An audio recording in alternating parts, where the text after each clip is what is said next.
Hello everyone. This is the second part of the lecture for Chapter 13, Adjective Clauses. We will be covering pages 277 to 290. As always, if you'd like to follow along in your textbook, refer to some of the charts to make sure you understand the rules that we're talking about. That will always be helpful. First, I want to go through a quick review of what we talked about in Part 1. A review of adjective clauses, the beginning things that we talked about there. And what I have here are 6 sentences. Some are okay, some are not okay. Let's take a look and let's see if you can remember some of the rules we talked about before and identify the clauses which have some problems. A, the man that I saw was Mr. Jones. So in particular, we're taking a look at the relative clauses here, making sure they're okay. B, the man I saw was Mr. Jones. C, the man which I saw was Mr. Jones. D, the man that saw me was Mr. Jones. A little bit different meaning for D, E, and F compared to A, B, and C. E, the man he saw me was Mr. Jones. And F, the man saw me was Mr. Jones. Okay, I hope already a few of those sentences have reminded you of some of the rules we've had before, and you can identify which ones were incorrect, which ones were okay. Before I show the answers, I want to go over some of those rules very quickly, just to refresh your memory. Again, adjective clauses describe a noun in a sentence. Noun clauses, which we had the week before, they replace a noun in a sentence, either as the subject or the object. Adjective clauses do not replace a noun, they just describe a noun in a sentence. So some examples. She's just somebody that I used to know. Here is our adjective clause. It is describing this. Who are you talking about? Who is this somebody? Well, somebody that I used to know. Gives information about that noun. John is a friend who I've known for years. What friend am I talking about? Well, this friend. A friend who I've known for years. So that's how the adjective clauses work. They are clauses, which means they have a subject, they have a verb. That's what a clause means. The subject is there, the verb is there. Possibly an object as well, not necessarily though. Also keep in mind that adjective clauses, just like noun clauses, are dependent clauses. These clauses cannot be alone. They have to be attached to an independent clause. So that's good to keep in mind when you're taking the test and looking at some difficult sentences. Make sure you can identify the independent clause, the dependent adjective clause, and then you can work with it from there. So another rule that we talked about last week, which is quite important to keep in mind, adjective clauses that have an object pronoun. Show an example of that. The car that Sarah bought yesterday is parked outside. Here is the pronoun, and you can see it is in the object position. Subject, Sarah. Verb, bought. Sarah bought what? She bought that, right? The car. That's the object position. Now, if your clause marker, the pronoun for your clause, is in the object position, it can be omitted. You can keep it in or take it out. The car Sarah bought yesterday is parked outside. That is no problem also. So that is one thing to keep in mind. Both of these sentences are fine.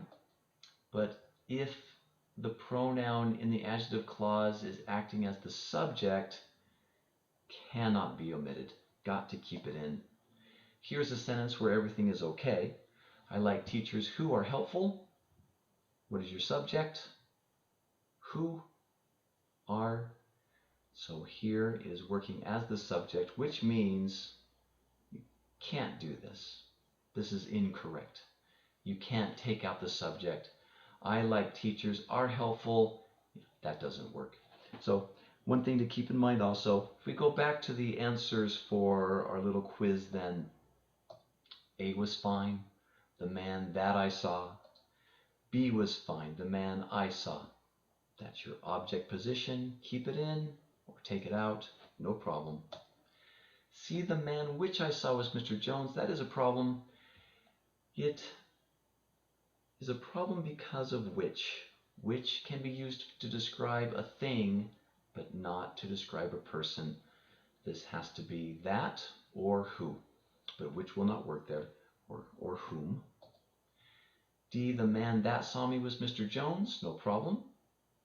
He saw me, that saw me. E, you can't put in just the normal pronoun for this or the normal subject. That's not what the adjective clause is all about. You have to put in something like that or who, whom possibly, or which. And then F, the man saw me was Mr. Jones, doesn't work. The adjective clause no longer has a subject. This has to stay in there, or you have no subject there, and that doesn't work. Okay, I hope that review is useful, and I hope you've got that first part down fairly well. Let us continue on then. Now the lecture point, the first one we want to talk about today is using whose. This is another one of our pronoun markers we can use for adjective clauses, and it's for possession. Here I had 3 sentences. I'd like you to take a look at it and decide which one of them looks best.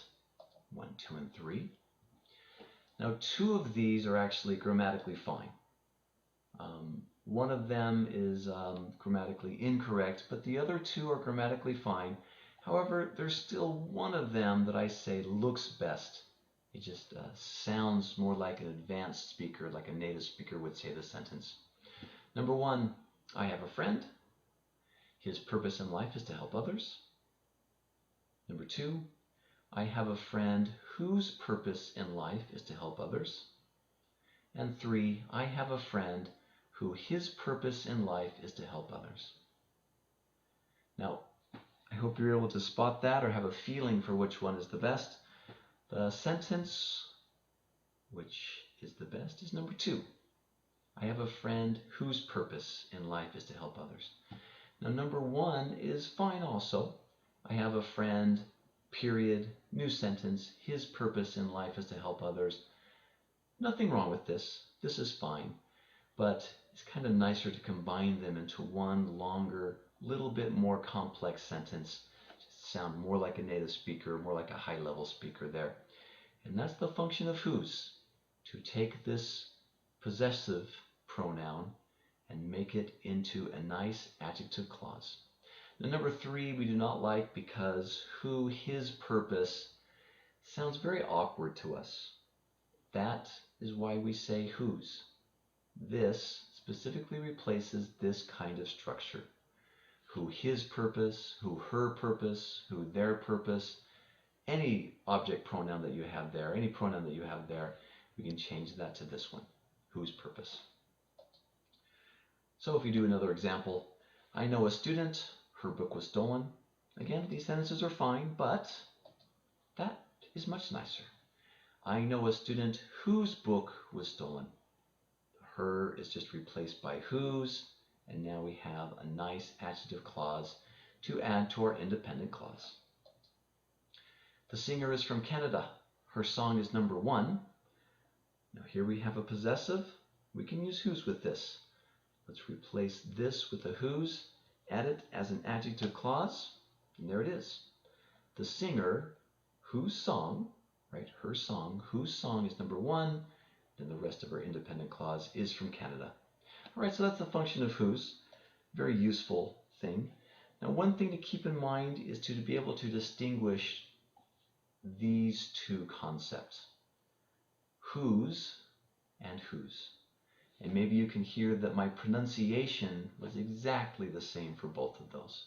The pronunciation is identical, but of course these are different terms with different functions in the sentence.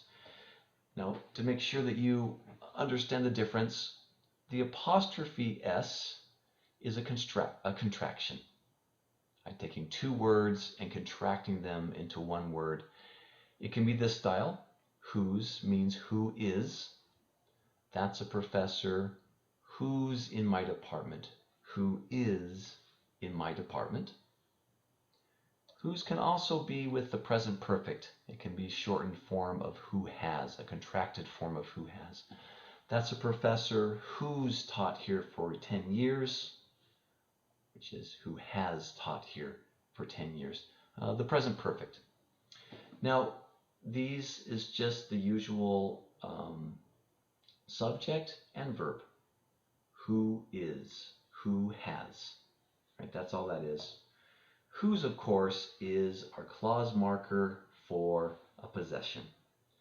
That's the professor whose book is a bestseller.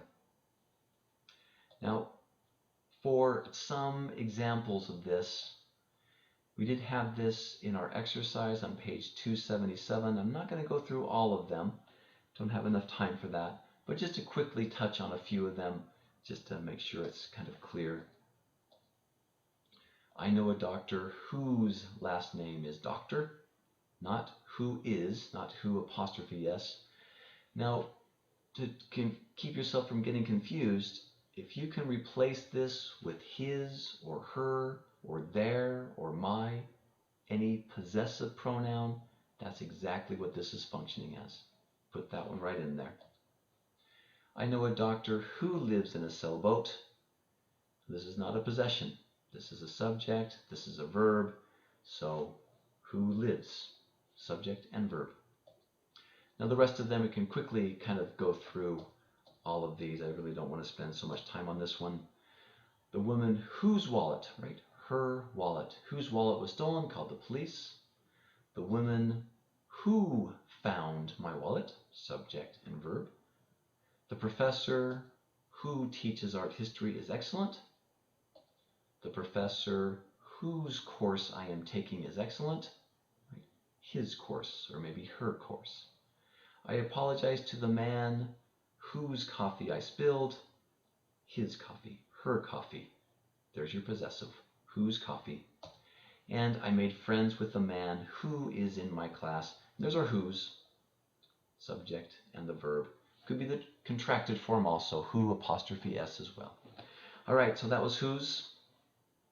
We do have another grammar form that I wanted to cover, but I think for this video I'm going to end it here.